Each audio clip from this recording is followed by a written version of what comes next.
ଦିନେ ଜଙ୍ଗଲରେ ଏକ କାଉ ବୁଲୁଥିଲା। ହଠାତ୍ ପବନ ବର୍ଷା ଆରମ୍ଭ ହୋଇଗଲା। କାଉ ଯେଉଁ ଗଛ ମୂଳେ ଛିଡ଼ା ହେଇଥିଲା ସେ ଗଛରୁ ଏକ ଡାଳ ଖସି କାଉ ଉପରେ ପଡ଼ିଲା। କାଉର ଡେଣା ଭାଙ୍ଗିଗଲା। ଯେତେବେଳେ ବର୍ଷା ଛାଡ଼ିଗଲା କିଛି ଚଢ଼େଇ କାଉକୁ ଦେଖି ତାକୁ ଘରକୁ ନେଇଗଲେ। ଏମିତି ଏକ ଦୁର୍ଘଟଣା ଘଟିବ ତା କିଏ ଜାଣିଥିଲା? କାଉର ଦୁଇଟି ଯାକ ଡେଣା ଭାଙ୍ଗି ଯାଇଛି। ସେ କ'ଣ ଆଉ ଉଡ଼ିପାରିବ? ଡାକ୍ତର କହିଛନ୍ତି କାଉ ଆଗ ସୁସ୍ଥ ହେଇସାରୁ ତାପରେ ଦେଖିବା ସେ ଉଡ଼ିପାରିବ କି ନାହିଁ। ମୋ ସହ ଏସବୁ କ'ଣ ହେଇଗଲା? ମୁଁ ଯଦି ଜାଣିଥାନ୍ତି ମୋ ସହ ଏମିତି ହେବ ମୁଁ କେବେ ବି ବାହାରକୁ ଯାଇନଥାନ୍ତି। ଚିନ୍ତା କରନି କାଉ, ଆମେ ସମସ୍ତେ ତା ପାଖରେ ଅଛୁ। ତୁ ସୁସ୍ଥ ନ ହେବା ଯାଏଁ ଆମେ ସମସ୍ତେ ପାଳି କରି ତତେ ଖାଇବା ଦେବୁ। ସେଦିନ ପରଠାରୁ ପ୍ରତିଦିନ ଚଢ଼େଇମାନେ ପାଳି କରି କାଉକୁ ଖାଇବା ଦେଉଥିଲେ। କିଛି ଦିନ ପରେ କାଉ ସୁସ୍ଥ ହେଇଗଲା। କାଉ, ଏବେ ତୁ ପୁରାପୁରି ସୁସ୍ଥ। ତୋ ଦୁଇ ଡେଣା ବି ପୁରାପୁରି ଭଲ ହେଇଗଲା। ହେଲେ ଦୁଃଖର କଥା, ତୋ ଡେଣାରେ ଆଉ ଉଡ଼ିବା ଶକ୍ତି ନାହିଁ। ତୁ ଆଉ ଦିନେ ବି ଉଡ଼ି ପାରିବୁନି। କ'ଣ କହିଲେ ଡାକ୍ତର ବାବୁ? ମୁଁ ଆଉ କେବେ ବି ଉଡ଼ି ପାରିବିନି? ପକ୍ଷୀ ହେଇ ମୁଁ ଯଦି ଉଡ଼ି ପାରିବିନି ମୋ ବଞ୍ଚିବାର ମୂଲ୍ୟ କ'ଣ ରହିଲା? ମୁଁ ମରି ଯାଇଥିଲେ ଭଲ ହେଇଥାନ୍ତା। ଆରେ କାଉ, ତୁ ଏସବୁ କ'ଣ କହୁଛୁ? ଡେଣା ନାହିଁ ବୋଲି ତୁ ମରିଯିବାକୁ ଚାହୁଁଛୁ? ତୁ ଚିନ୍ତା କରନି, ମୋ ପାଖରେ ଏକ ଉପାୟ ଅଛି ଯାହାଦ୍ୱାରା ତୋ ଡେଣା ନଥିଲେ ବି ତୁ ଉଡ଼ି ପାରିବୁ। ଏମିତି କହି ଚଢ଼େଇ ତା ଘରୁ ପାରାସୁଟ୍ ଆଣି କାଉକୁ ଦେଲା। ସବୁ ଚଢ଼େଇ ମିଶି କାଉ ପିଠିରେ ପାରାସୁଟ୍ ସେଟ୍ କରିଦେଲେ, ଯାହାଦ୍ୱାରା କାଉ କିଛି ଦୂର ଉଡ଼ି ପାରିଲା। କାଉ ଖୁବ୍ ଖୁସି ହେଇଗଲା। ଏମିତି ପ୍ରତ୍ୟେକ କାମରେ ଚଢ଼େଇମାନେ କାଉକୁ ସାହାଯ୍ୟ କରୁଥିଲେ। ସେ ଜଙ୍ଗଲରୁ ଅନେକ ଅନେକ ଦୂରରେ ଏକ ରାକ୍ଷସୀ ଚିଲ ରହୁଥିଲା। ସେ ତା ମନ୍ତ୍ର ଶକ୍ତିରେ ଏକ ପଦ୍ମ ଫୁଲର ଘର ତିଆରି କଲା। ଓଂ ହିଂ କ୍ଲିଂ ପ୍ଲିଂ, ଯା ପଦ୍ମ ଘର ଯା, ମୋ ପାଇଁ ଶିକାର ଖୋଜି ଆଣ। ଆଉ 1 ମାସ ପରେ ମୁଁ ତତେ ମନେ ପକେଇବି। ତୁ ମୋ ଶିକାର ଧରି ମୋ ପାଖକୁ ଆସିବୁ। ଯା ପଦ୍ମଘର ଯା। ରାକ୍ଷସୀ ଚିଲର ଆଦେଶ ମାନି ପଦ୍ମଘର ଭାସି ଭାସି ଆଗକୁ ଗଲା। ସେ ଏକ ଜଙ୍ଗଲରେ ପହଞ୍ଚିଲା। ସକାଳେ ଯେତେବେଳେ ଚଢ଼େଇ ନଦୀକୁ ପାଣି ପିଇବା ପାଇଁ ଗଲା ସେ ସେଇ ପଦ୍ମଘରକୁ ଦେଖିଲା। ମୁଁ କ'ଣ ଦେଖୁଛି? ପଦ୍ମଘର, ଇଟା ଘର, ବାଉଁଶ ଘର, ପଥର ଘର ମୁଁ ଦେଖିଛି। ଜୀବନରେ ପ୍ରଥମ ଥର ମୁଁ ଏ ପଦ୍ମଘରକୁ ଦେଖୁଛି। ଯାଏ ସମସ୍ତଙ୍କୁ ଏ କଥା ଜଣେଇ ଦିଏ। ଆରେ ସମସ୍ତେ ଶୀଘ୍ର ମୋ ସାଙ୍ଗରେ ଆସ। ନଦୀ କୂଳରେ ନା ଏକ ପଦ୍ମଘର ଅଛି, ଦେଖି ବସ। ତାପରେ ସବୁ ଚଢ଼େଇ ମିଶି ନଦୀ କୂଳକୁ ଗଲେ ଆଉ ସେ ପଦ୍ମଘରକୁ ଦେଖିଲେ। କ'ଣ ଏମିତି କ'ଣ ପଦ୍ମ ଫୁଲରେ ଘର ତିଆରି ବା ସମ୍ଭବ? ଆରେ ଏଥିରେ ଚମକିବାର କ'ଣ ଅଛି? ଆମେ ବେଳେ ବେଳେ ଫଳରେ ଘର ତିଆରି କରନ୍ତି, ସେମିତି କିଏ ଜଣେ ଫୁଲରେ ଘର ତିଆରି କରିଥିବ। ଯିଏ ବି ବନଉ, ଏବେ ଏ ଘରର ମାଲିକ ଏଠି ନାହିଁ। ଚାଲ ସମସ୍ତେ ମିଶି ଏ ଘରକୁ କିଛି କାମରେ ଲଗେଇବା। ମୁଁ ବି ସେମିତି କିଛି ଭାବୁଥିଲି। ଆମେ ସମସ୍ତେ କିଛି ନା କିଛି କାମ କରି ଖାଇବା ଯୋଗାଡ଼ କରିନିଅନ୍ତି। ହେଲେ କାଉର ଡେଣା ନଥିବାରୁ ସେ ବହୁତ କଷ୍ଟ କରି ଖାଇବା ଯୋଗାଡ଼ କରୁଛି। ଆମେ କାଉକୁ ଏ ଘର ଦେଇଦେବା। ପଦ୍ମଘର ବିଷୟରେ ଶୁଣିଲେ ଅନେକ ଚଢ଼େଇ ଘରକୁ ଦେଖିବା ପାଇଁ ଆସିବେ। କାଉ ସେମାନଙ୍କୁ ଏ ଘର ଦେଖି କିଛି ଟଙ୍କା ରୋଜଗାର କରିପାରିବ। ତମେ ମାନେ ବହୁତ ଭଲ। ମୋ ପାଇଁ କେତେ ଚିନ୍ତା କରୁଛ। ଆରେ କାଉ, ତୁ ଆମର ସାଙ୍ଗ, ତ ବିପଦ ସମୟରେ ଆମେ ତତେ ସାହାଯ୍ୟ କରିବୁନି କାହିଁକି? ଚାଲ ଚାଲ ସମସ୍ତେ ମିଶି ଏ ପଦ୍ମ ଘରକୁ ଆହୁରି ସୁନ୍ଦର କରି ସଜେଇ ଦେବା। ତାପରେ ସମସ୍ତେ ମିଶି ସେ ପଦ୍ମ ଘରକୁ ଆହୁରି ଭଲ ଭାବରେ ସଜେଇ ଦେଲେ। ଅନେକ ପକ୍ଷୀ ସେ ଘର ଦେଖିବା ପାଇଁ ଆଉ ରହିବା ପାଇଁ ସେଠାକୁ ଆସୁଥିଲେ। କାଉ ସେମାନଙ୍କୁ ସେ ଘରେ ରହିବାକୁ ଦେଇ ଅନେକ ଟଙ୍କା ରୋଜଗାର କରୁଥିଲା। ବୁଢ଼ୀମା, ତୁମର ଏତେ ବୟସ ହେଲାଣି, ଏ ବୟସରେ ଆରାମ ନ କରି ଏତେ ପରିଶ୍ରମ କରି କାହିଁକି ଖାଇବା ଯୋଗାଡ଼ କରୁଛ? ତୁମ ପୁଅ ଝିଅ କ'ଣ ତୁମର ଦେଖାଶୁଣା କରୁନାହାନ୍ତି? ମାରେ, ଏ ଦୁନିଆରେ ମୋର କେହି ନାହାନ୍ତି। କିଏ ମୋର ଦେଖାଶୁଣା କରିବ? ରହିବା ପାଇଁ ବି ମୋ ପାଖରେ ଘର ନାହିଁ। ଯେତେବେଳେ ଯାହା ପାଏ ଖାଏ, ନ ପାଇଲେ ଉପାସରେ ରହିଯାଏ। ବୁଢ଼ୀମା, ଆଉ ମନ ଦୁଃଖ କରନି, ମୋ ସାଙ୍ଗରେ ଆସ। ମୁଁ ତମ ରହିବା ଖାଇବାର ବ୍ୟବସ୍ଥା କରିଦେବି। ଏମିତି କହି ଚଢ଼େଇ ସେ ବୁଢ଼ୀକୁ ଧରି କାଉ ପାଖକୁ ଗଲା। କାଉର ଭଲ ରୋଜଗାର ହେବା ଯୋଗୁଁ ସେ ଦିନକୁ ଦିନ ଅହଙ୍କାରୀ ପାଲଟି ଯାଉଥିଲା। ଡେଣା ଭାଙ୍ଗିଯିବା ପରେ ମୁଁ ଭାବୁଥିଲି ମୁଁ ନ ଖାଇ ନ ପିଇ ମରିଯିବି। ଏ ପଦ୍ମ ଘର ପାଇଁ ମୁଁ ଅନେକ ଟଙ୍କା ରୋଜଗାର କରିପାରୁଛି। ଏବେ ମୋ ପାଖରେ ଆଉ କିଛି ବି ଅଭାବ ନାହିଁ। କାଉ, ତୋ ସଫଳତା ଦେଖି ଆମେ ସମସ୍ତେ ଖୁସି। ତୁ ଚାହିଁଲେ ଏବେ ଅନ୍ୟମାନଙ୍କୁ ବି ସାହାଯ୍ୟ କରିପାରିବୁ। ଏ ବୁଢ଼ୀ ମା ବହୁତ ଅସହାୟ, ତୁ ଟିକେ ତାଙ୍କୁ ସାହାଯ୍ୟ କର। ଚଢ଼େଇ, ମୁଁ ତ ମତଲବ ଭଲ ଭାବରେ ବୁଝୁଛି। ମୋର ଏତେ ଭଲ ରୋଜଗାର ହେଉଛି ବୋଲି ତୁ ଈର୍ଷା କରୁଛୁ ନା? ସେଥିପାଇଁ ଏ ଭିକାରୀ ବୁଢ଼ୀକୁ ମୋ ପାଖକୁ ନେଇ ଆସିଛୁ। ମୁଁ କାହାକୁ ବି ସାହାଯ୍ୟ କରିପାରିବିନି। ଚାଲିଯା ଏଠୁ। କାଉ, ତୁ ଏସବୁ କଥା କେମିତି କହିପାରୁଛୁ? ତୁ ବୋଧେ ଭୁଲି ଯାଉଛୁ ଆମେ ସବୁ ଚଢ଼େଇ ତତେ ପଦ୍ମଘର ଦେଲୁ ବୋଲି ଆଜି ତୋର ଏତେ ଉନ୍ନତି ହେଇପାରିଲା। ଟଙ୍କା ଦେଖି ତୁ ଅହଙ୍କାରୀ ପାଲଟି ଯାଇଛୁ। ଯୋଉ ପଦ୍ମଘରକୁ ନେଇ ଏତେ ଗର୍ବ କରୁଛୁ, ସେଇ ପଦ୍ମଘର ତୋ ଧ୍ୱଂସର କାରଣ ହେବ। ଚାଲ ବୁଢ଼ୀମା, ଆଜିଠୁ ତୁମେ ମୋ ଘରେ ରହିବ। ମୁଁ ତୁମର ଦେଖାଶୁଣା କରିବି। ଏମିତି ବେଶ କିଛି ଦିନ ବିତିଗଲା। କାଉ ସମସ୍ତଙ୍କ ସହ ଖରାପ ବ୍ୟବହାର କରୁଥିଲା। ଧୀରେ ଧୀରେ ପଦ୍ମ ଘରକୁ ଚଢ଼େଇମାନଙ୍କ ଯିବା ଆସିବା କମିଗଲା। କଥା କଣ, ଆଜି ଗୋଟେ ବି ଚଢ଼େଇ ମୋ ପଦ୍ମ ଘରେ ଆସି ରହିଲେନି। ମୁଁ କେବେ ବି ମୋ ପଦ୍ମ ଘରେ ରହିନି। ଆଜି ରାତି ମୁଁ ନିଜେ ମୋ ପଦ୍ମ ଘରେ ରହିବି। ଆଜି ହେଉଛି ପୂର୍ଣ୍ଣିମା ରାତି। ପଦ୍ମ ଘରେ ରହି ଜହ୍ନ ଦେଖିବାକୁ ଭାରି ଭଲ ଲାଗୁଛି। ଆରେ ଏ କଣ? ଏ ଘରଟା ଏମିତି ଭାସୁଛି କଣ ପାଇଁ? ମୁଁ ଶୀଘ୍ର କବାଟ ଖୋଲେ। ଆରେ ଆରେ, କବାଟ ତ ଖୋଲୁନି। କିଏ ମତେ ବଞ୍ଚାଅ। ଏ ପଦ୍ମ ଘର ମତେ କୋଉଠିକି ନେଉଛି? ଆସିଗଲା ମୋ ପଦ୍ମ ଘର। ମୋ ପାଇଁ ଶିକାର ଆଣିଛୁ। ଏବେ ମୁଁ ପେଟ ପୁରା ଖାଇବି। ଏମିତି କହି ସେ ରାକ୍ଷସୀ ଚିଲ ପଦ୍ମ ଘର ଭିତରକୁ ଗଲା ଆଉ କାଉକୁ ମାରି ଖାଇଦେଲା। ଦିନେ ଜଙ୍ଗଲରେ ମା ଚଢ଼େଇଟି ବୁଲି ବୁଲି ସମସ୍ତଙ୍କୁ ମିଠା ବାଣ୍ଟୁଥିଲା। ଏମିତି ଦେଖି କାଉ ତାକୁ ପଚାରିଲା, ଆରେ ଚଢ଼େଇ, ଆଜି ତୁ କୋଉ ଖୁସିରେ ମିଠା ବାଣ୍ଟୁଛୁ? କାଉ ଭଉଣୀ, ମୋର 2ଟି ଝିଅ ହେଇଛନ୍ତି, ସେଥିପାଇଁ ମୁଁ ମିଠା ବାଣ୍ଟୁଛି। ତୁମେ ଖାଅ, ମୁଁ ଯାଏ ଅନ୍ୟମାନଙ୍କୁ ବି ମିଠା ଦେଇ ଆସେ। ଆରେ ଜାଣିଛ, ଚଢ଼େଇର ନା 2ଟି ଝିଅ ହେଇଛନ୍ତି। ଚଢ଼େଇର 2ଟା ଝିଅ ହେଇଛନ୍ତି ତ ମୁଁ କଣ କରିବି? ତୁ ଏ କଥା ମତେ କାହିଁକି କହୁଛୁ? ଆରେ ମୁଁ ଗୋଟେ କଥା ଭାବିଛି। ଚାଲ ଆମେ ସେ ଚଢ଼େଇର 2 ଛୁଆଙ୍କୁ ଚୋରି କରି ନେଇ ଆସିବା। ସେ 2 ଛୁଆ ଟିକେ ବଡ଼ ହେଲେ ଆମେ ତାଙ୍କୁ ଆମର ସବୁ କାମ କରିବା। ତାପରେ ତ ଆମକୁ ଆଉ କିଛି କାମ କରିବାକୁ ପଡ଼ିବନି। ଆମେ ଖାଲି ଆରାମ କରିବା, ଆରାମ। ଆରେ ବାଃ, ତୋ ବୁଦ୍ଧିଟା ତ ବହୁତ ଭଲ। ହେଲେ ଚଢ଼େଇ ତ ତା ଛୁଆଙ୍କୁ ନିଶ୍ଚୟ ଖୋଜିବ। ଛୁଆମାନେ ବଡ଼ ହେଲା ପରେ ବି ଯଦି ଚଢ଼େଇ ସେମାନଙ୍କୁ ଚିହ୍ନିଯାଏ, ସେ ତ ତା ଛୁଆଙ୍କୁ ଆମ ପାଖରୁ ନେଇଯିବ।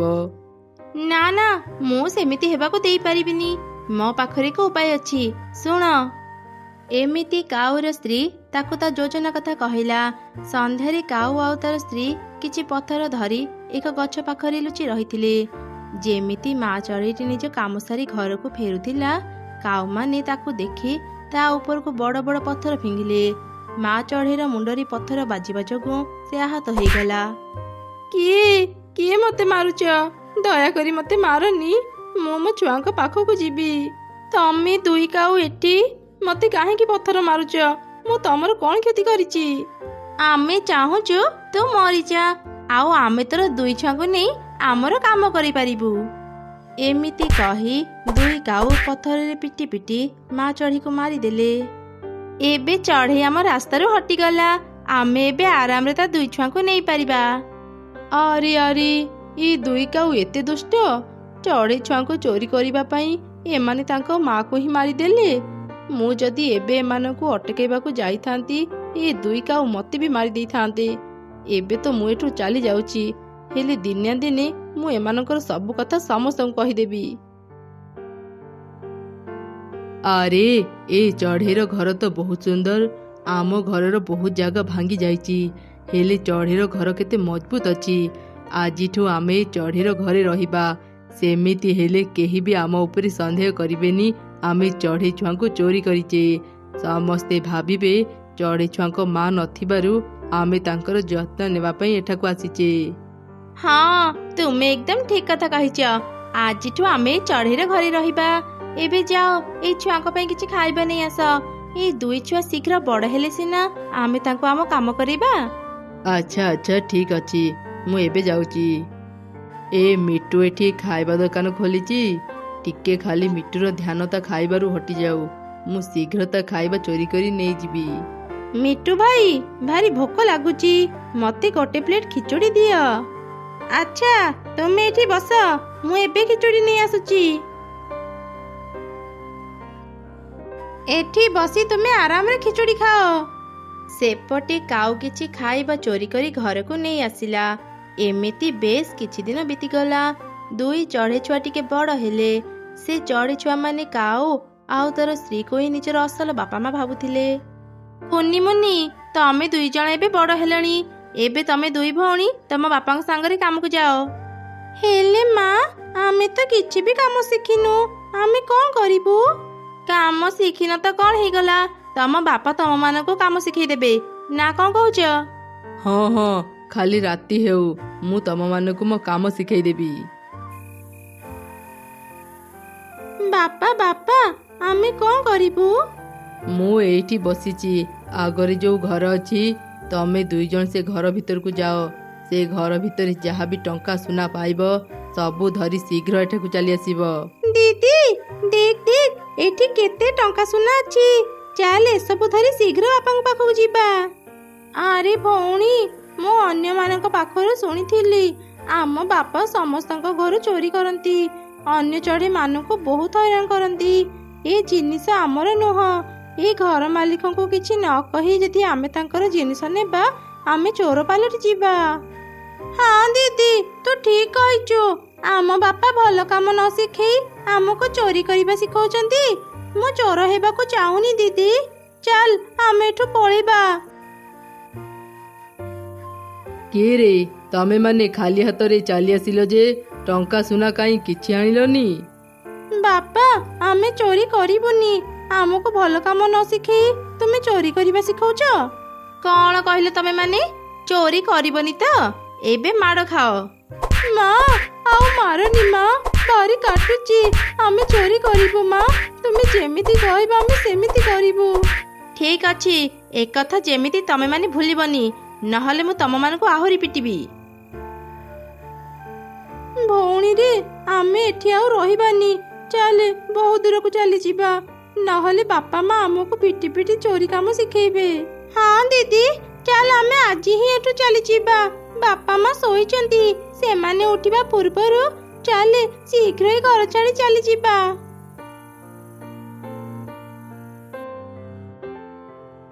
କୁନି ମୁନି, କେତେ ଦିନ ପରେ ତମମାନଙ୍କୁ ଦେଖିଲି। କାଉମାନଙ୍କ ଭୟରେ ମୁଁ ତମମାନଙ୍କ ପାଖକୁ ଯାଇପାରୁନଥିଲି। ଆଜି ମୁଁ ତମମାନଙ୍କୁ ଗୋଟେ ଜରୁରୀ କଥା କହିବି, ଯାହା ଶୁଣିଲେ ତମେ ମାନେ ଆଶ୍ଚର୍ଯ୍ୟ ହେଇଯିବ। କ'ଣ କଥା? ଶୀଘ୍ର କୁହନ୍ତୁ।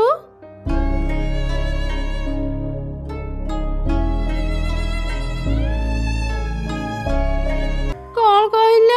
ସେ ଦୁଷ୍ଟ କାଉମାନେ ଆମ ବାପା ମାଙ୍କୁ ମାରି ଦେଇଛନ୍ତି। ଏବେ ବୁଝିଲୁ, ସେମାନେ ଆମ ନିଜ ବାପା ମା ନୁହନ୍ତି, ସେଥିପାଇଁ ଆମକୁ ଏତେ କଷ୍ଟ ଦେଉଥିଲେ। ତମେ ମାନେ ଆଉ ସେ କାଉଙ୍କ ପାଖକୁ ଯାଅନି, ନହେଲେ ସେ ଦୁଷ୍ଟ କାଉମାନେ ତମମାନଙ୍କୁ ବି ମାରିଦେବେ। ଏବେ ମୁଁ ଯାଉଛି, ତମେ ମାନେ ସାବଧାନରେ ରହିବ। ଦିଦି, ଏବେ ଆମେ କ'ଣ କରିବା? କୋଉଠି ଯାଇ ରହିବା? ଜାଣିନି ରେ ଭଉଣୀ, ତୁ ଚିନ୍ତା କରନି, ଆମେ କିଛି ନା କିଛି ବ୍ୟବସ୍ଥା କରିନେବା। ଦୁଇ ଛୁଆ ଯୋଉ ଗଛରେ ରହୁଥିଲେ, ସେଇ ଗଛରେ ଏକ ପିଶାଚି ରହୁଥିଲା। ହଠାତ୍ ସେ ସେମାନଙ୍କ ସାମ୍ନାକୁ ଚାଲି ଆସିଲା। କିଏ କିଏ ତମେ? ଆମକୁ ମାରନି। ଆରେ ନା ନା, ମୁଁ ତମମାନଙ୍କୁ ମାରିବା ପାଇଁ ଆସିନି।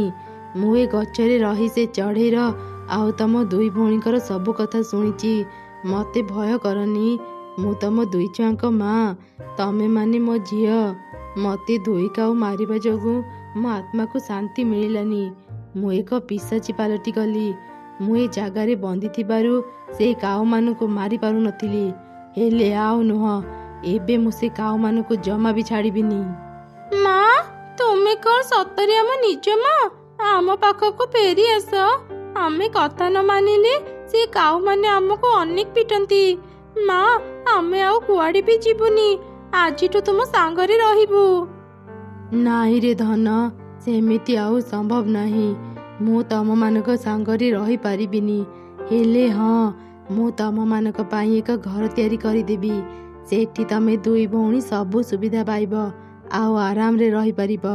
କେହି ତମମାନଙ୍କର କିଛି କ୍ଷତି କରିପାରିବେନି।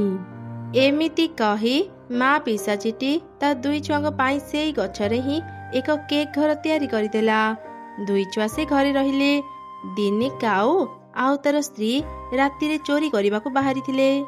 ସେ ଦୁଇ ଚଢ଼େଇ ଛୁଆ କୁଆଡ଼େ ଚାଲିଗଲେ କେଜାଣି? ଥରେ ଯଦି ସେମାନଙ୍କୁ ପାଇବି ନା ତାଙ୍କୁ ଜୀବନରୁ ମାରିଦେବି। ଆରେ ଏ କ'ଣ? ଏଠି ଏମିତି କେକ୍ ଘର କିଏ ବନେଇଛି? ଯିଏ ବି ବନେଇଥାଉ, ଏ ଘରକୁ ଦେଖି ଲାଗୁଛି ଏ ଘର ଭିତରେ ଅନେକ ମୂଲ୍ୟବାନ ଜିନିଷ ଥିବ।